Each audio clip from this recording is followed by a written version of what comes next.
Alors, pour ce travail, nous avons décidé de faire un comparatif des cartes mentales, notamment Google et Canva. Euh, pour ce, je vais vous présenter une définition de Delphine Rénière sur les cartes mentales. Donc, une carte heuristique présente de façon imagée un fonctionnement mental, c'est donc la représentation de la pensée. En anglais, ça se dit mind map et donc en français, carte mentale. Donc voilà, c'est pour se représenter, visualiser le cheminement de la pensée, son organisation, en même temps que sa mise en œuvre, pour une meilleure compréhension et appropriation de celle-ci. Donc une carte heuristique, ça s'organise autour d'un nœud central qui est le point de départ du travail, et ensuite il y a un arbre qui se crée à partir du nœud central avec d'autres nœuds qui sont appelés fils ou frères du nœud dont ils dépendent tout simplement. L'offre du marché concernant les cartes mentales, donc on trouve les deux que nous allons comparer, Google et Canva, qui sont disponibles en ligne, mais on a aussi FromMindMap qui est également en ligne et Xmind qui elle est en téléchargement. Donc nous allons comparer Canva et Google en commençant par Canva.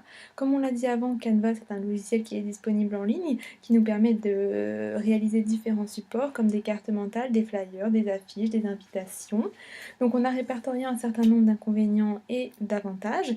En ce qui concerne les avantages, donc c'est un produit qui offre de nombreux modèles et d'éléments graphiques, hein, voilà, avec des possibilités de retoucher des photos, mais aussi d'importer des fichiers personnels. On peut travailler en équipe, on peut le partager avec ses collaborateurs, et il y a un petit guide pour l'utilisation du logiciel, hein, voilà. Ensuite, les fichiers peuvent être exportés au format PDF. Les plus gros inconvénients qu'on trouve, c'est le problème des bugs avec des interfaces qui se bloquent, et aussi pour avoir plus de fonctionnalités, il faut payer. Enfin, c'est une carte mentale qui est assez difficile à trouver sur le net, hein, voilà. En ce qui concerne Google, donc c'est une carte mentale qui est aussi disponible en ligne. On peut travailler à plusieurs. On peut les éditer, les commenter, hein, donc on a aussi des avantages et des inconvénients. Ce qui concerne les avantages, c'est quelque chose de très intuitif, c'est facile et simple d'utilisation. On peut exporter sous différents formats et c'est un travail collaboratif. C'est très fonctionnel. Il y a des liens, il y a des images, des vidéos. C'est très pratique. Enfin, les inconvénients, donc c'est un peu même problème que Canva. Pour avoir plus de fonctionnalités, il faut payer. Voilà. Euh, de plus, l'espace d'écriture est assez réduit et les raccourcis des claviers sont pas toujours évidents parce que ce ne sont pas les mêmes sur Mac par exemple que sur un PC ordinaire.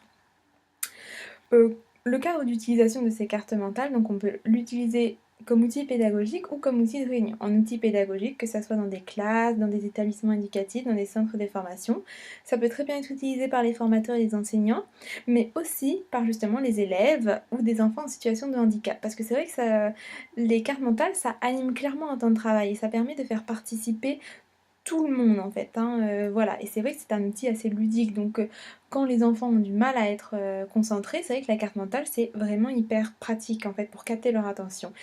Voilà, et ça peut aussi être un outil de réunion justement, hein, parce que voilà, ça favorise aussi la prise de notes.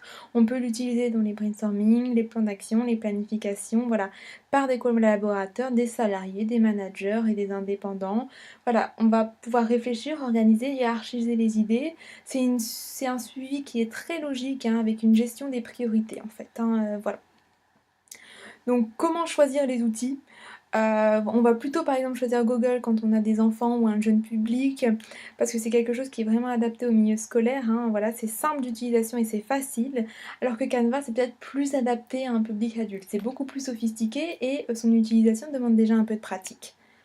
Donc en conclusion, on peut dire que les deux outils sont très bien, mais c'est sûr qu'on ne va pas choisir le même en fonction du public auquel on a affaire et peut-être en fonction aussi du contexte professionnel. C'est sûr qu'avec des enfants, on va peut-être plutôt partir sur Google qui est beaucoup plus ludique, hein, et voilà, qui est beaucoup plus intuitif.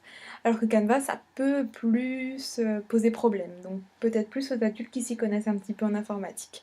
Voilà, mais les deux restent des outils numériques, les deux peuvent être sujets à des bugs. En effet, il faut avoir une connexion internet, c'est pas toujours évident. Et voilà, des fois, ce sont des logiciels nouveaux, donc c'est vrai que pour les débutants, c'est pas toujours évident de savoir les utiliser de prime abord. Voilà, merci.